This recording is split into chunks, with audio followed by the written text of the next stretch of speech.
wonderful evening of story and music. My name is Bill Levering, and on behalf of the church, I want to welcome you to this extravaganza of two of the most interesting spirits I have ever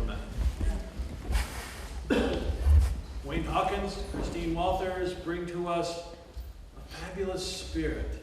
When you're in their presence, you know that they have this aura of interest.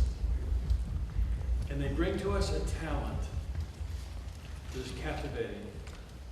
We are able to experience it most Sunday mornings when all of a sudden our spirits are lifted by that soprano that's taking us someplace else, and we get chills.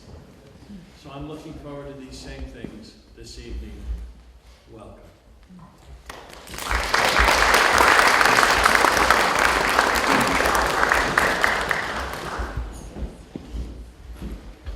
Again, welcome. Thank you for coming. Just a quick thank yous that I want to get through tonight. I want to thank Gay Doolittle, who decorated this lovely table in the back. My friend Kim Larini, who baked some delicious cakes that you will enjoy later. The support and care committee that helped with the delicious desserts as well. And this gentleman to my right, Mr. Wayne Hawkins.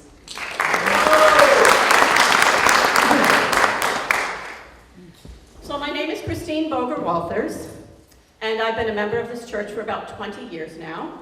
I sing in the choir, and I am also a Stephen minister. Stephen ministers are lay people who go through a rather intensive training program. We have continuing education. We meet once a month, and we are then assigned to an individual who might be going through some sort of a health crisis or a life crisis or a transition of some kind. We learn to simply listen and respond. And I'm just going to tell you right now, I had a script because my husband said you need a script or it could all go awry very quickly. And he's right. I am also a nurse at the Bellevue Women's Center and have been so for the last 10 years of my life. And I had a couple of reasons for wanting to put this program together tonight. First of all, once upon a time, a very long time ago, I was a professional musical theater performer. And I don't get much of an opportunity to do some of the music that I like to sing. So I thought, well, it might be nice to put something together with Wayne. But secondly, and more importantly, I wanted to do something to honor the memory of my late twin sister, Leanne Eleanor Boger Granada. I wasn't quite sure how to make that happen. And one day, I was driving home from work, I worked the night shift, and I saw this giant purple billboard. And it said, New York State is your home base for addiction recovery. combataddiction.newyork.gov. In the distance, behind the billboard, I saw the steeple of my church. And I thought, aha, that's what I need to do, to combine the two. On December 25th, 2015, at about 7:15 in the morning, my phone rang. It was 7:15 Phoenix, Arizona time, but 10:15 my time. And my kids had just finished opening their Christmas presents. And although I had hoped to hear from my sister later in the day, I knew that when I saw her number show up, that there was probably something wrong. When I answered the phone, it was not my sister. It was her boyfriend's aunt, and she very plainly said to me, Chris, Leanne died last night. Now that's not something that you can readily take in right away, but I knew at that moment, although it would be several months before I had autopsy results, that my sister very likely had lost her battle for 8 years with opiate and alcohol addiction. Now, it might seem a little odd to put a musical presentation together about someone with alcohol or opiate addiction, but you see, music has always been a very important part of my life, and a very important part of my life with my sister. Leanne and I grew up singing in our church choirs. We performed in shows with our mom as little girls.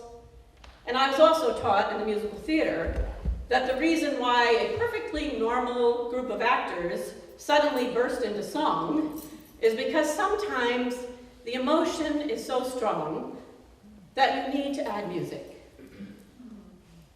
So it does seem fitting to share her story with you in song. And one crucial element to surviving any sort of a crisis in life is to have a good support system. My personal biggest supporter for the last 25 years, April 1st, Mark, wherever you are, has been my husband, Mark. He's my best pal. He makes me laugh, even through tears.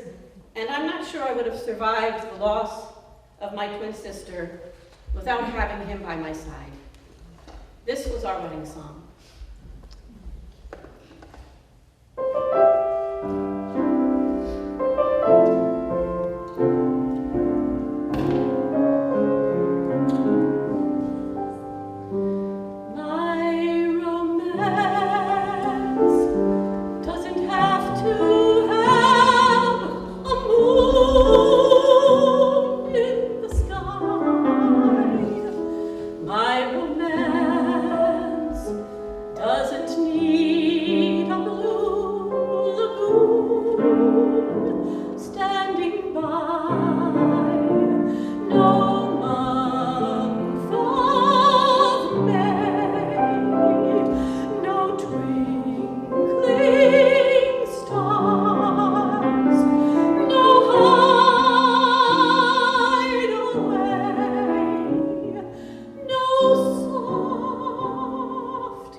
Leanne moved away when we were just 18 years old to be with the man who would become her husband. Eventually, they would settle in the Phoenix, Arizona area where she lived for the last 20-plus years of her life. Unfortunately for her, that meant that most of her support system was a couple thousand miles away. Throughout our lives, it was extremely important for us to celebrate our birthday together. So if I was on the road doing a show, she would come to whatever city I was in so that we could be together on our birthday. I did a particularly long run as Eliza Doolittle in My Fair Lady, and she came out and we decorated my hotel room and we invited the entire cast and we had a great big party, a great big celebration at the end of the show that night. When you grow up as a twin, it's often difficult to see yourself as an individual.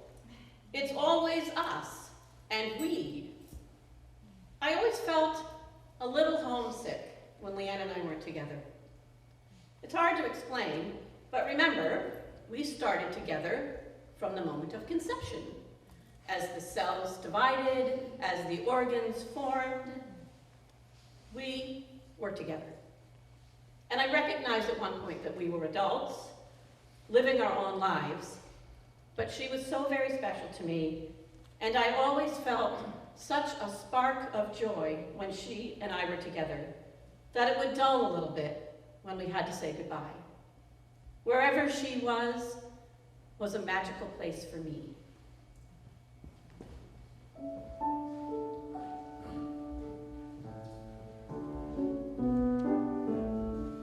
I have often walked down this street before, but the pavement always stayed beneath my feet before. All at once am I several stories high, knowing I'm on the street where you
Leanne.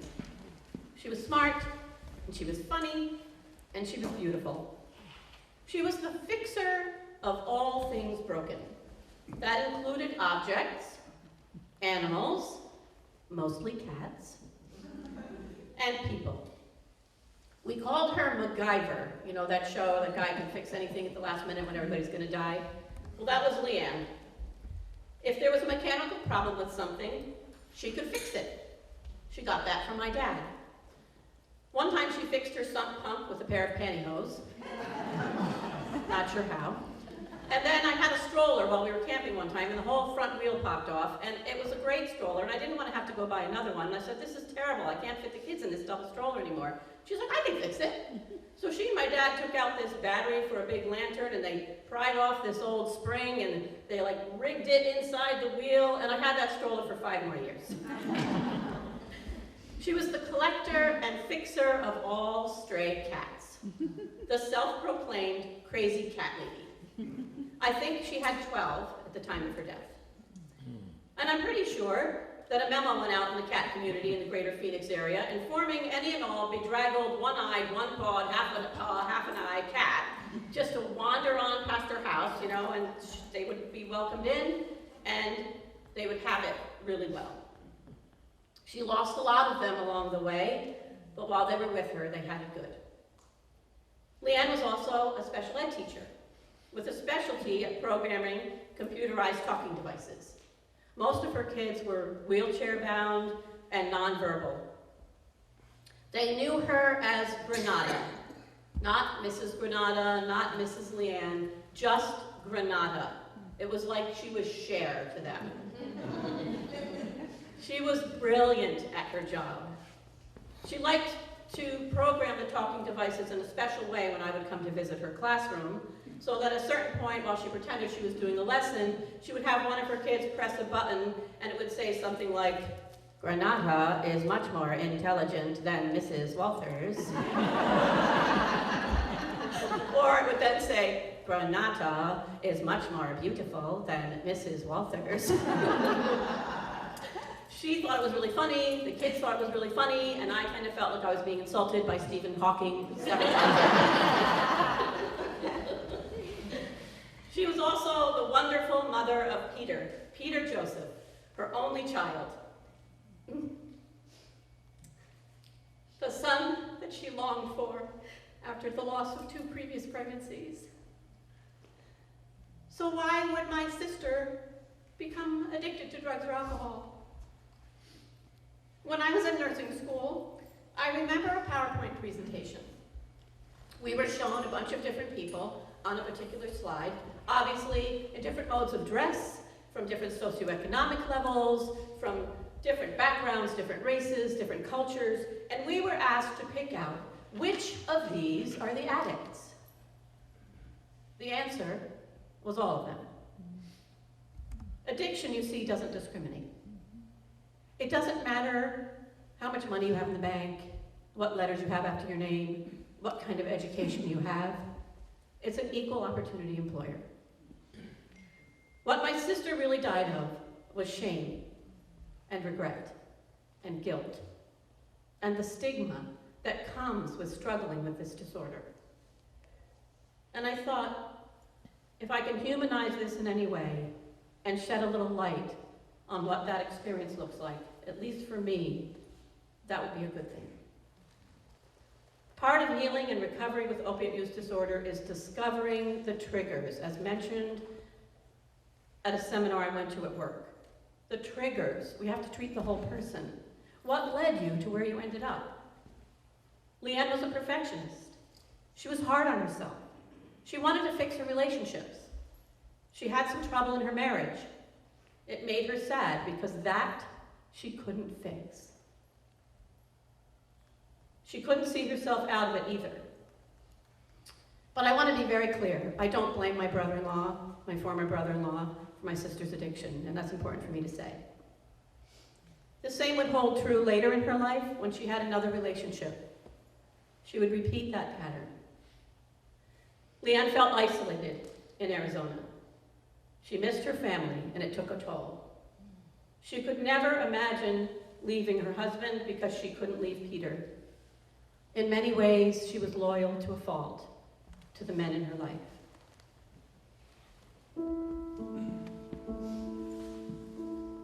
This is a man who thinks with his heart. His heart is not always wise. This is a man who stumbles and falls, but this is a man who tries. This is a man you forgive and forgive and help and protect as long as you live.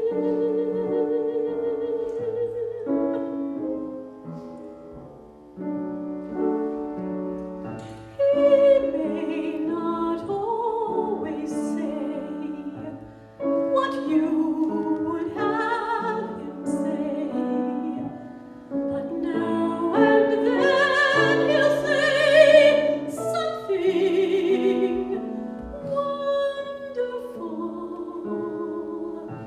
The thoughtless things he'll do will hurt and worry you.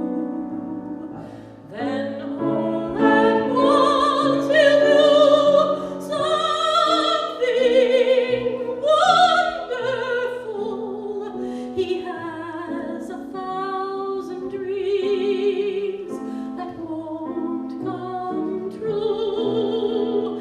You know that he believes in them, and that's enough for you. You'll always go on, defend him when he's wrong, and tell him when he's wrong. He's wonderful. He'll always need your love, and so he'll get your love. A man who needs your love can be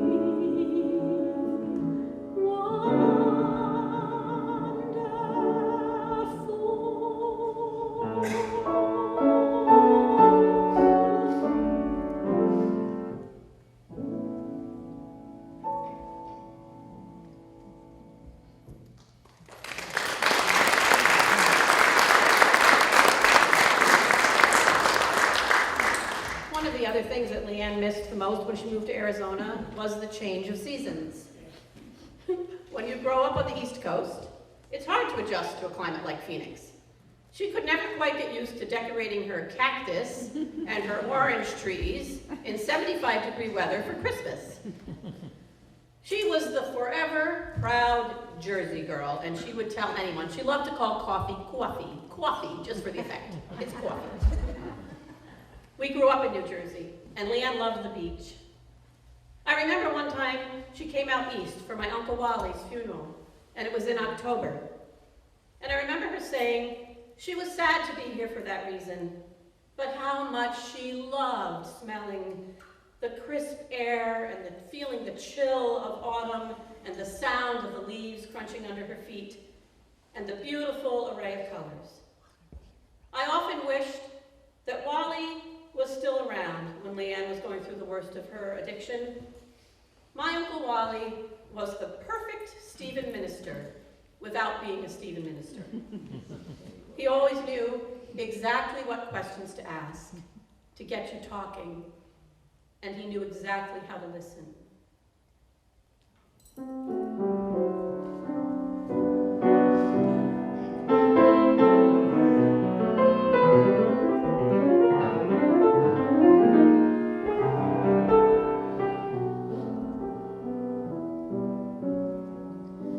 The falling leaves drift by my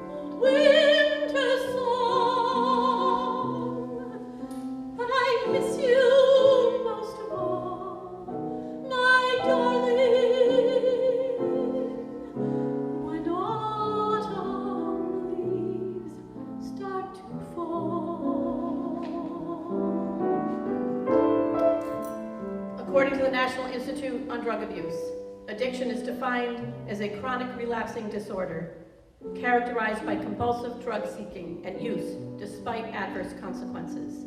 It is considered a brain disorder because it involves functional changes to brain circuits involved in reward, stress, and self-control. And those changes may last a long time after a person has stopped taking drugs. Addiction is a lot like other diseases, such as heart disease. Both disrupt the normal, healthy functioning of an organ in the body. Both have serious harmful effects, and both are, in many cases, preventable and treatable.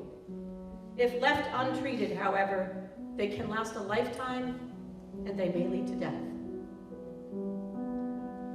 Since you went away, the days grow long, and soon I'll hear winter song. But I miss you most of all, my darling, when autumn leaves start to fall.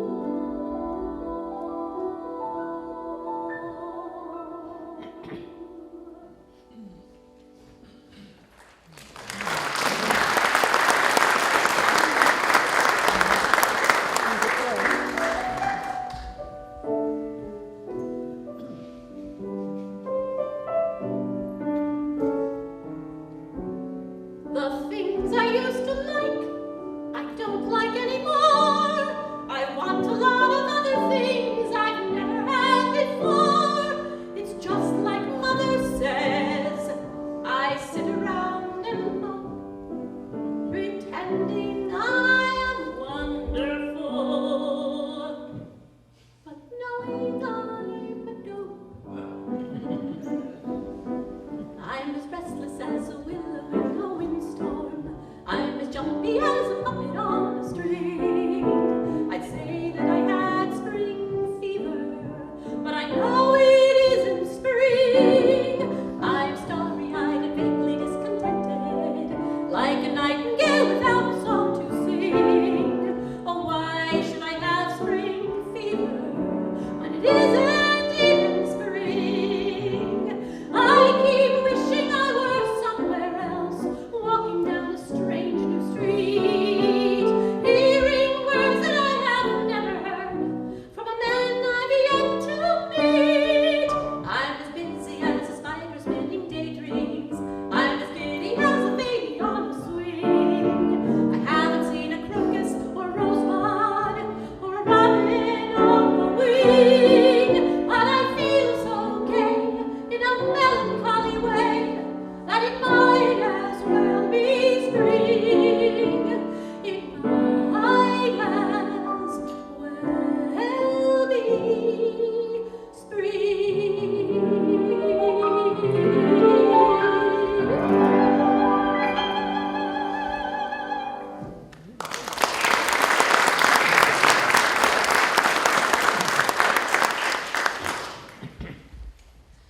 It's kind of impossible for me to talk about my sister or music in our lives without talking about my mom. We have literally been hearing my mother sing since we were in the womb. I know that my mother sings all the time because we took a trip together for 15 hours each way to Indianapolis to visit her family. And she never stopped singing. Most of the time, it was subconscious. And she was singing the same 5 notes, up and down, up and down, up and down. And at one point I said to her, that's my favorite song. What's the name of that song? And she laughed. And then later on, she started doing it again. And I said, now is that verse 2? When we were little girls, my mom sang with the Essex Opera Company in Essex County, New Jersey, And in order to keep us busy and out of trouble, the best thing to do was just put us in the shows. So it's where our love of musical theater began. That and my dad's reel-to-reel. He had Man of La Mancha and Fiddler on the Roof and Jesus Christ Superstar and Godspell, and we would listen to those. We knew every lyric to all of those shows. So this is the lovely Barbara Ewick, and we are going to dedicate this to our favorite summer-loving, beach-loving Jersey girl.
with this disorder is that it changes who they are. The person that you knew and loved does things that they never did before, like lie and cheat and steal to support their habit. I can remember a specific summer when Leanne was out visiting, and we were camping with my dad, which we did every summer and we really looked forward to. She was not herself. I knew that something was wrong. I also knew that she was taking prescription pain medicine, but it had been legitimately prescribed for her by her doctor after surgery and for degenerative disc disease. I suspected there was a problem developing. but she denied it. Leanne became withdrawn that summer. She isolated herself in the cabin and stayed inside all day watching television instead of playing with the kids, which was her pride and joy. I would learn later, when my sister was finally admitted to her problem and was in her first stay at a rehab center, that she was able to go from urgent care center to urgent care center to urgent care center. And at each one, she was given another prescription for an opiate. She then went to different pharmacies to have them filled to avoid suspicion. Watching someone self-destruct and become someone that you don't know is horrible. Trying to love them through it all, and we did, is hard.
Said recently at an event at the Bellevue Women's Center, we as physicians should be no more ashamed to discuss opiate use disorder or alcohol disorder with our patients than we are to discuss their hypertension, their diabetes, or their asthma.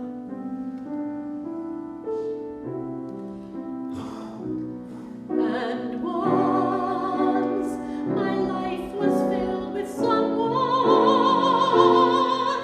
who shared the beauty all around. We built our world on perfect moments. We lived for sight and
we skipped a song.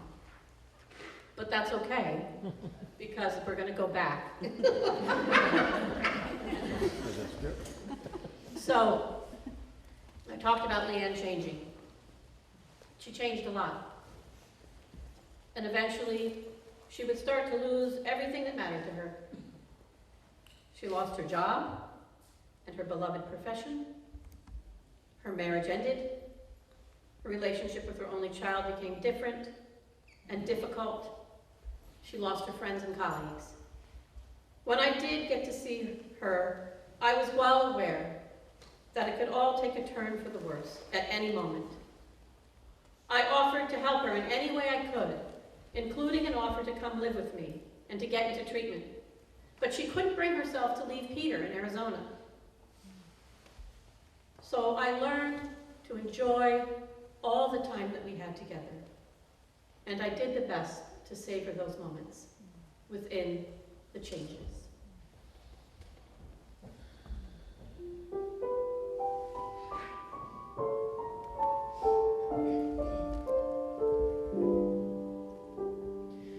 You've changed.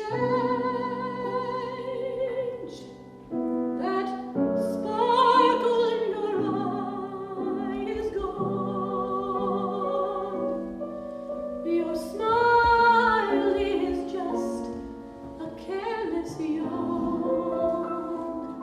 It's all over now. You've changed.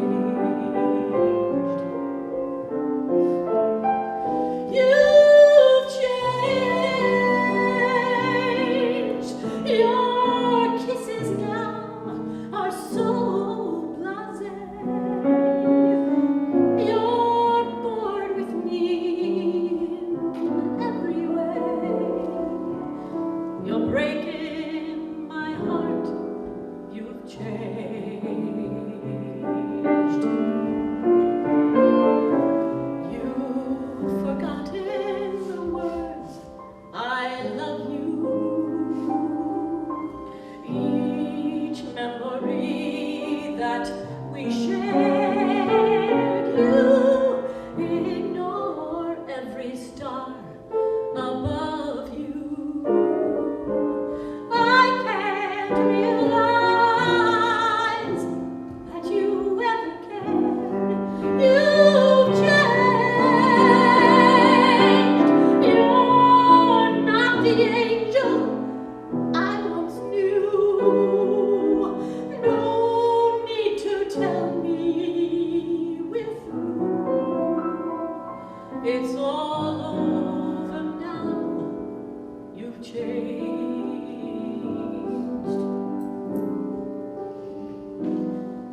You've forgotten the words I love you.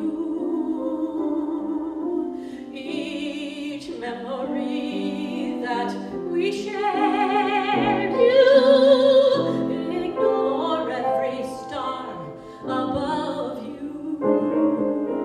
I can't realize that you ever cared. You've changed.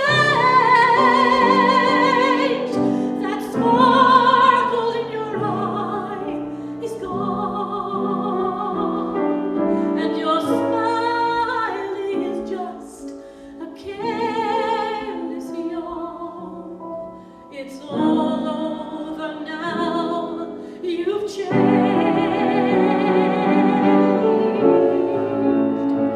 Yes, it's all over now. You've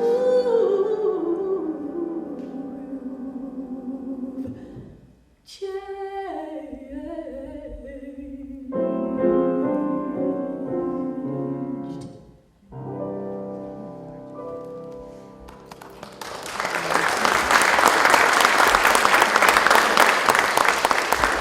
So, what are we doing right about opiate use disorder now? I'm happy to say we're doing a lot more since my sister passed away, especially here in New York State. At Bellevue Women's Center, where I work, we have implemented a new way of caring for newborns of addicted moms. Under the guidance of our wonderful neonatologists, we no longer separate our newborns from their moms with opiate use disorder. We follow an eat, sleep, console plan instead of using opiates to treat the newborns. This reduces the hospital stay and keeps the moms in recovery with their babies. We have Alcoholics Anonymous and Narcotics Anonymous and Al-Anon, tried and true 12-step programs that work. That giant purple billboard I mentioned earlier on 890 is about New York State prevention, treatment, and recovery through a program called the CHAMP program. And I can't say enough, when I called these people and explained what I was doing, and I told my sister's story, I can't tell you how responsive they were, how often they called me back, and they sent me material, which I have on a table over there. They include a crisis helpline, a helpline for obstacles in getting treatment. In 2016, following President Obama's lead, we passed the Comprehensive Addiction and Recovery Act, which authorizes money to address the opiate abuse and heroin. The Empire State College now offers a degree for addiction specialists. We are training our EMTs and our firefighters to use Narcan. There is a wonderful documentary out right now, and it's called Heroin, and it's heroin the drug with an E in parentheses on the end, and I urge you to watch it. It's about Huntington, West Virginia, the capital of opiate overdose in our country. She's the first ever chief of the fire department, and she has implemented this Narcan with use with all the fire department. And I have to get on my soapbox a little bit and say there was a guy that stood up in this documentary and he said, well, you know, a lot of people think that if you give people Suboxone or Narcan, that you're just feeding into their addiction because, you know, if you give them Narcan and you bring them back, you know, they'll probably just want to go back and use again. And what I loved about what she said was, I don't care if it takes 50 times, because that 50th time might be the time that they get well and get clean and stay clean and help solve the problem. This is a national health crisis. Our life expectancy in the United States has gone down because of the opiate epidemic, which has led to the heroin epidemic, because it's really easy to buy heroin and it's really cheap. We also have SafePoint. That's another place I have information about. SafePoint is in this area, and they provide clean needles. Because the bottom line is, some people aren't ready to get better. They just aren't. And we can have whatever opinion we want about that, but in the meantime, we have to protect ourselves and protect them and protect their families. So these are safe needle exchange places, and there's a whole list of places in our area. But they also offer links to counseling when someone's ready to get help. They don't just hand you a bunch of needles. They have a lot of availability of counseling and help. A wonderful group. Also, good old Sesame Street. I was floored recently. I'm sitting watching the news last week, and Sesame Street is on because it's the 50th anniversary. And they don't have this little girl yet on her regular program. But they have a video available for use for kids in foster care because there are 6 million children in the United States with an addicted parent. And many of them end up in the foster care system. So this little girl, and tried and true Sesame Street, that's always there for the difficult stuff to talk to kids about, has this little girl, and she just sits with her friends and she says, my mommy has a grown-up problem. And then they ask questions, and she says, but it's okay to talk about it. And it's okay to be sad about it. And the adults then help explain, because the kids are like, well, why can't she just stop? I think the thing that hit me the hardest was once upon a time, when my sister was well addicted, she was also in the process of trying to adopt a little girl from China. My dad and I knew that that was not going to be a good idea. But she wasn't ready to deal with her problem. And they were just waiting for that phone call to come for that little girl. And my dad and I had to intervene for the sake of that child. And it was one of the hardest things we ever had to do, to break that dream for her, but we knew it was the right thing to do. The thing that got me at the end of this Sesame Street presentation is that this little girl on Sesame Street is named Carly. And that's the name that my sister had chosen for her daughter. There's a wonderful organization in Arizona called Community Bridges. If you are in crisis due to drugs or alcohol, you can call them at any time, and they will come and pick you up and bring you to one of their facilities. Leanne was there several times, and I would call her every single night that she was in one of these places. I knew that while she was there, she was safe. They feed you, they detox you, they provide you with 12-step meetings, group and individual counseling. And I also liked talking to her when she was there because she was sober, and she was clean, and she was herself, and she was hopeful. We both believed that maybe this time, maybe this was the time that she would get and stay clean. The last time that she was at Community Bridges, I called her one night and she was considerably upbeat. She told me, as odd as it sounds, I'm having a really good time.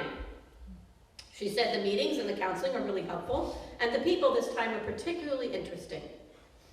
She mentioned one person in particular, a guy they called Tattoo Johnny. She told me a little bit about his terrible life story, like how he was the only son with 3 sisters of severely alcoholic parents, and that how he was repeatedly beaten by his father. She also said he was kicked out of his home at the age of 13, and he ended up immersed in the drug world as a way of life. He had spent 23 of his 48 years in and out of the Arizona prison system. She also told me, he's just a really nice, kind, and funny guy. Whenever Leanne would get out of Community Bridges, which has a maximum of 5 days stay, I would worry about when I would hear from her again. I was always hopeful that she would follow through with treatment, but she didn't have any insurance at that point, and she didn't qualify for public assistance because she made just a little bit too much from her alimony check to allow her that help. Several days went by and I didn't hear from her until one day while I was in Kmart with my kids, because you always remember these key moments in life, she called me. She apologized for not calling me sooner, but she said I'd been really busy. She sounded great. She was upbeat, and she was happy, and she sounded completely sober, which was promising. She then told me, I have a boyfriend. Do you see where I'm going with this? In my head, I was already saying, no, please don't let the next words out of your mouth be it's Tattoo Johnny. But yes, it was. It was Tattoo Johnny. She got mad at me when I tried to lecture her about the dangers of being in recovery and starting a new relationship, especially with someone who also had substance use issues. She said I should just be happy for her. She said she felt better about herself and more appreciated in the past several days than she had in almost 20 plus years of marriage. She said, he tells me I am beautiful, and I am smart, and I am funny, and I'm falling in love with him. She and Johnny stayed together. She would spend the very last of her teacher's retirement money on an old RV motorhome. It looked a lot like the ones we had for our Barbie dolls. Anybody else have the Barbie motorhome? It was cool. The one she bought for real was about that old, and in about that shape, if I could dig mine up somewhere. This is where they would live for some time. There were a lot of difficult times. One day in late November of 2013, she called me to tell me, we're coming out there. I'm not going to turn 50 years old without you. Our 50th birthday was going to be December 2nd, 2013. I had a really hard time wrapping my head around this harebrained scheme, but I assumed, being that she was MacGyver, that she and Johnny would somehow make it all the way from Phoenix, Arizona to New Jersey in this rickety old RV. And they did. She would call periodically and she would say, I'm in Texas. I'm in North Carolina. And I would say a prayer, oh God, please don't let them break down on the road. I didn't know how they were living or what was going on. She wanted to come up to my house after the party in New Jersey. But I I'll be honest, I was nervous. I wanted to welcome her with open arms, but I was nervous about Johnny. I made assumptions and I formed opinions about him. This guy, after all, spent the last 23 years of his life in and out of prison. But it turns out that my sister was right. Johnny was warm, and he was kind, and he loved my sister with every fiber of his being. She was the best thing that ever happened in his life, and he wasn't afraid to tell anyone about it. And not to get all Christian-y on you, but this is a church. And I am a Christian. Johnny is someone that Christ would have hung out with. Somebody broken, who didn't really fit into society, but with a heart of gold.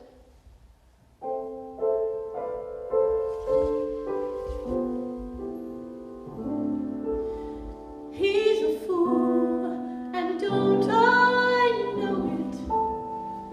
But a fool can have his charms. I'm in love, and don't I show it? Like a babe in arms. Love's the same old sad sensation.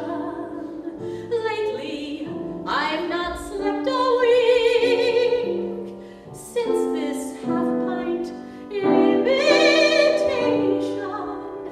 put me on the blink.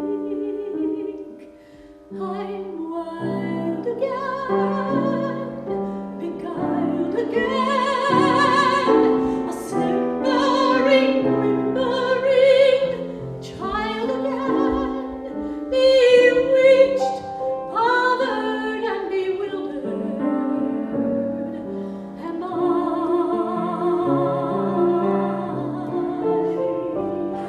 I couldn't sleep and wouldn't sleep till love came and told me I shouldn't sleep. Bewitched, bothered, and bewildered am I.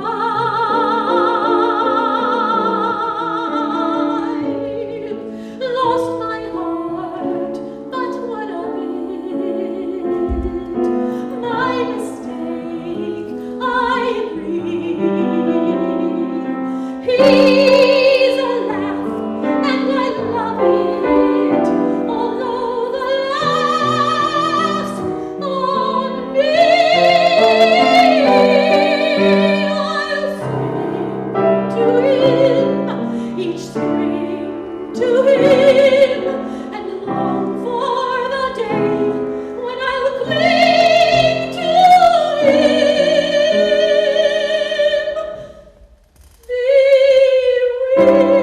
Bewitched, bothered, and bewildered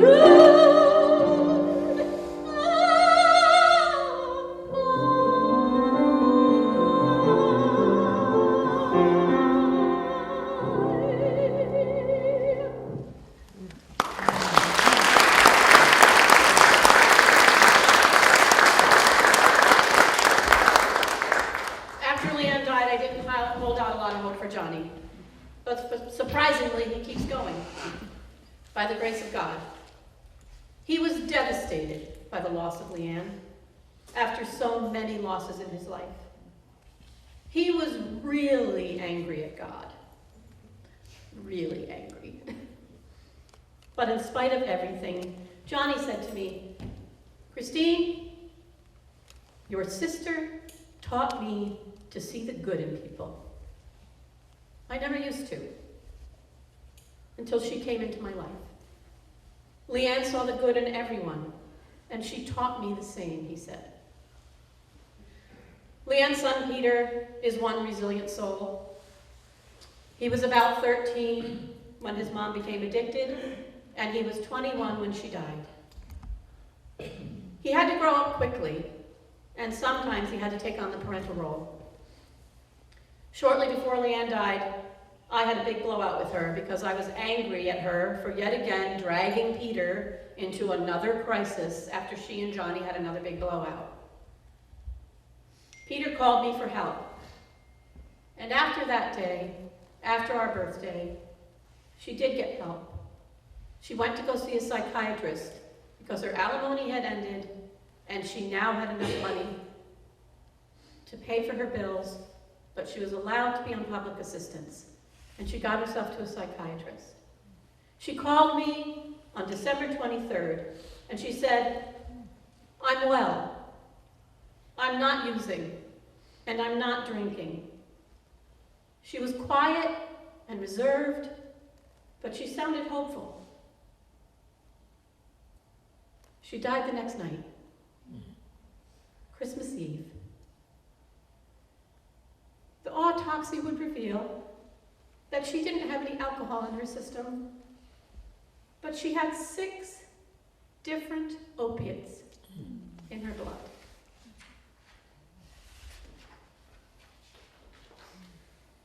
My story is not unique. It's like many others, unfortunately. It's full of love, it's full of loss, and yet hopeful. My hope comes from what we do moving forward, so that other sons and daughters and sisters and brothers and moms and dads and nieces and nephews and aunts and uncles and grandparents and friends can someday tell a different story. A story of support and good mental health care. That's why I decided to have an offering for the Samaritan Counseling Center. We're a local group that our church supports. And I can't say enough about the importance of mental health care when you're dealing with this, either as a family member or as a person going through it. When my sister left this earth, her suffering and her shame and her pain all ended. I picture her now as her true and perfect self.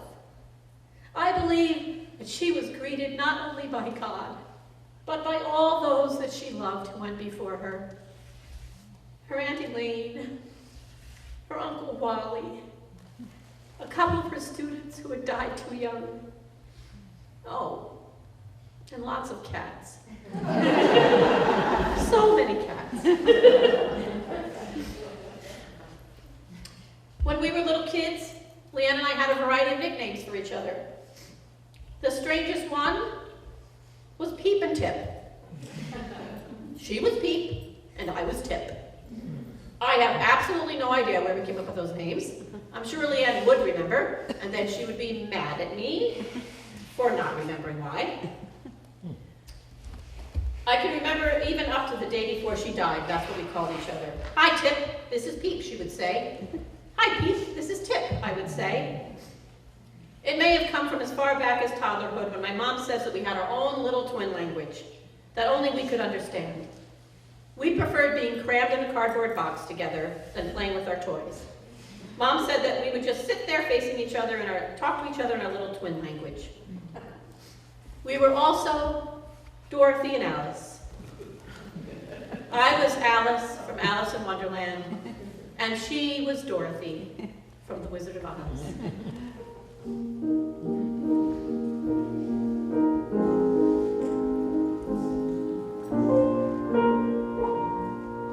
When all the world is a hopeless jumble and the raindrops tumble all around, heaven opens a magic lane.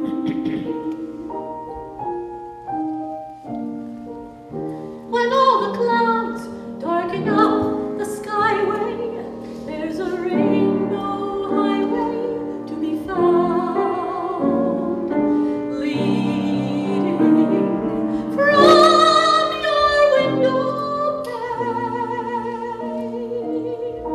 to a place behind the sun, just a step beyond the rain.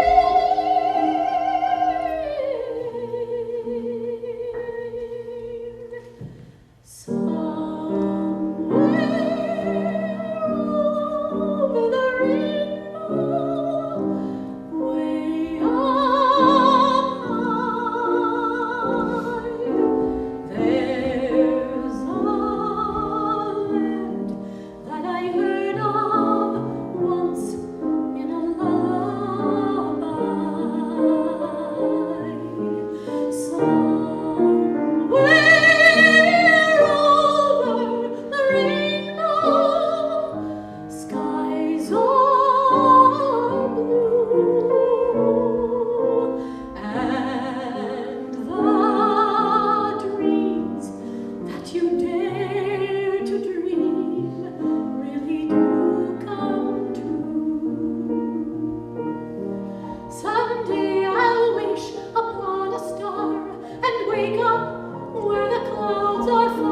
behind me,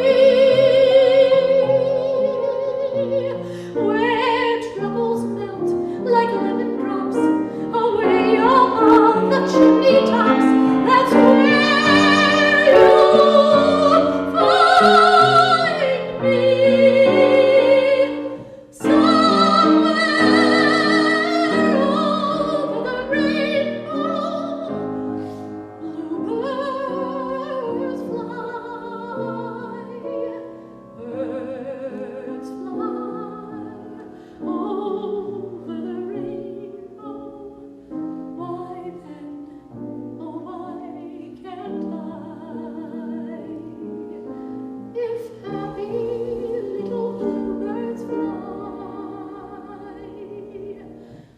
beyond the rainbow, why,